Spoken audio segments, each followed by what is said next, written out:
ای تو روح و روانم، یادت آرام جانم، با غم دوری تو تا کی زنده بمانم.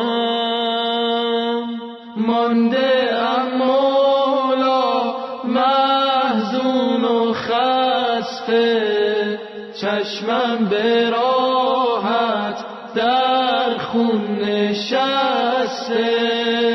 الاجل مولا مولا مولا، الاجل مولا مولا مولا.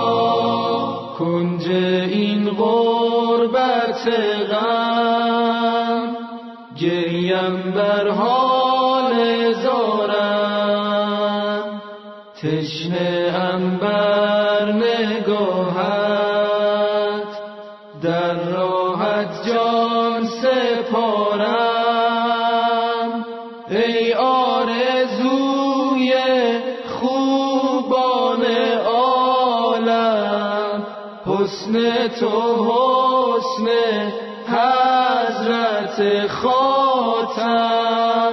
الاجل مولا مولا مولا، الاجل مولا مولا مولا.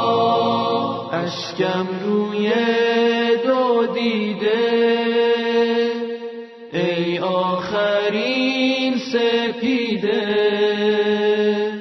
یاس خوشبوی نرگس، وقت دعا رسیده. دیده به راهم ای گل طاها، چشم انتظارم یوسف زهرا.